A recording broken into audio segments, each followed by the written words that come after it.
bringing it back to like college. Yeah. What made you make the choice to go over to LA? Thank you for asking that. I was sort of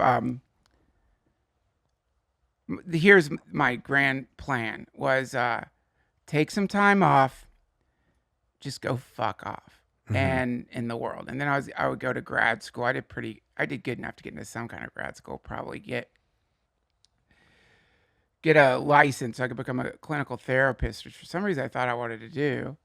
And so then I inherited like $10,000 or $15,000 from my grandmother. Okay.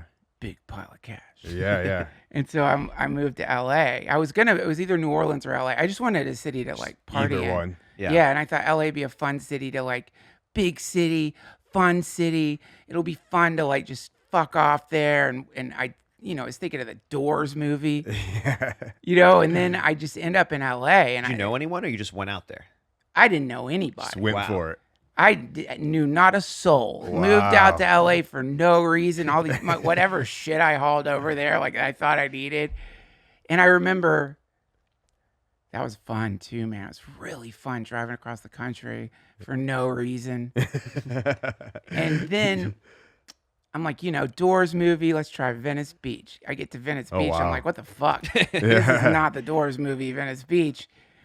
But I was just parked in front of some house, and this like Guatemalan old man who was mowing a lawn was like, "Hey, are you looking for a place to live?" I'm like, "Yeah." And he's like, "My son is renting his place. Oh wow. Do you want to live there?" I'm like, "Yeah, sure." I mean, literally, like I That's just such- fucking parked. And It's like, how much does that resemble like you're in an open world game and you get to a place and then all of a sudden an NPC pops up Pops and he's in. like, "Oh, you're actually here." And you're like, "I had no idea where the fuck I was." honestly, in an open world game, if that happened, I'd be like, "Is this really open world?" Because it seems so obvious. Well, Yeah. exactly. Yeah, then I end up like, oh my God, this was just brutal because somehow I had met because I'd stayed at a hostel. I met these beautiful German girls. And I've been telling them, yeah, I'm kind of going to be moving into my beach bungalow coming up. So you guys don't have to stay at this hostel. You could come stay over there. And they're like, great. And so I walk in the day I'm supposed to move in, and there's this dude on a mattress on my floor. I'm like, hey, man, I'm supposed to move in here today. Yeah. He's like, oh, shit, sorry, man. Yeah, it's my dad. He didn't even tell me. And then I realized what had happened. His dad was like pissed at him and just told me I could move in to get him to get the fuck out. Oh shit. And so this dude he's this beautiful, like 6 point, just giant. He's vivid blue eyes, and these German girls see him and they fall in love immediately. I'm like, motherfucker, this is some bad luck, man. You're saying the German girl's like the guy with the blue eyes? Yeah. Yeah. Everyone fell in love with that guy. And but as it turns out, he had a very severe crack problem. He liked to smoke okay. crack cocaine. He moved into this cement shed behind my house and would just smoke crack with his weirdo friend. And like I would open the gate and beer cans would spray everywhere and he'd jump out. Oh wow. And he'd point to the beer cans and be like, that's a Venice alarm system. And so he was a crackhead. And I pretty much owe my entire comedy career to him because he loved LA. And I remember him taking me on this like cracked out tour of LA. And he had this insane appreciation Damn. for so much of LA. We drove by the House of Blues. And he treated it like it was the Taj Mahal. He's like, that is the House of Blues, the Comedy Store, the world famous Comedy Store.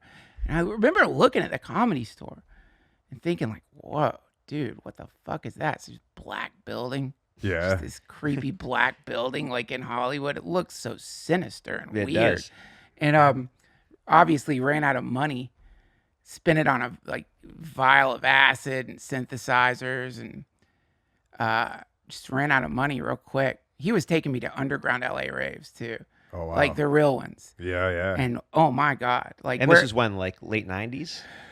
this would have been mid-90s? like, yeah, late 90s. Yeah. And these raves, Oh my God. They weren't hiding drugs. They would walk around with like trays of fruit and acid on it. And it was Crazy. the best. And so of course I ran out of money and I needed a job. And I remembered the Comedy Store. Mm-hmm. And I'm like, I'll just try to get a job there. I knew nothing about the history of it. Nothing. You weren't like a big stand-up fan or No. like. I loved stand up, but I had made zero connections to what that place was. It just looked cool. It just drove you in by Ye- seeing it. Yeah, man. just like- It was like, yeah, it got me. It called to me. It called to you, It damn. it magnetized Let's go. me in there. Got a job on the phones.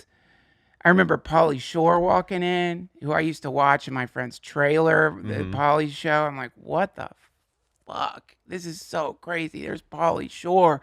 And all the comics were like, dude, why don't you do any stage time? That was the only reason I have a job there. You got paid nothing.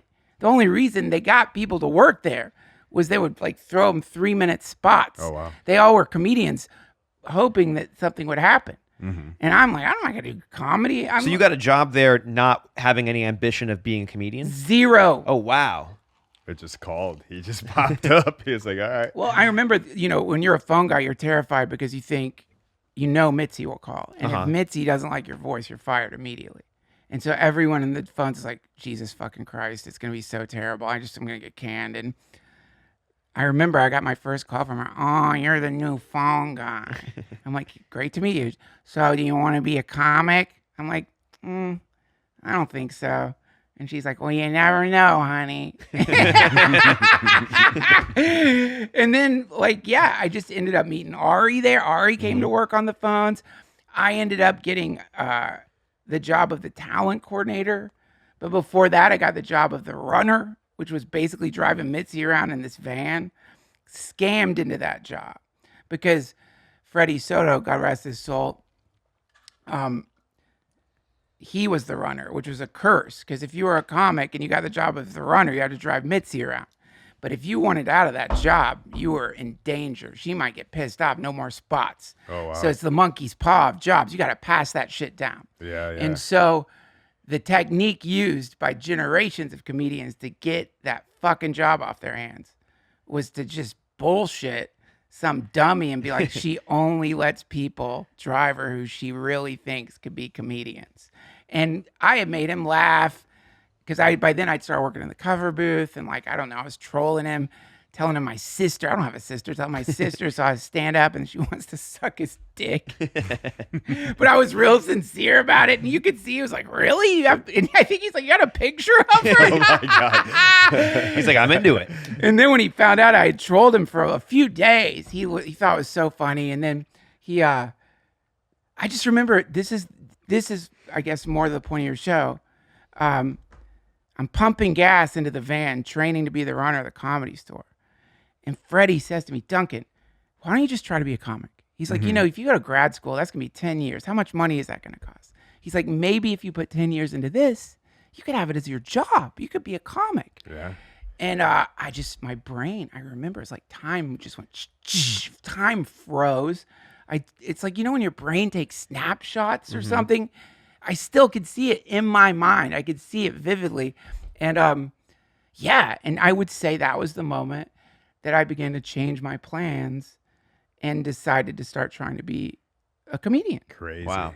Isn't that wild? Yeah. And so the story's weird because I don't have like a classic sort of, this is what I thought it was really not what I thought I would do at all. I love that. It everything kind of happened organically for you. You were just kind of going through life and this thing shot you over here and then that thing shot you over there. Yeah. And yeah. it's Kind of just- like that.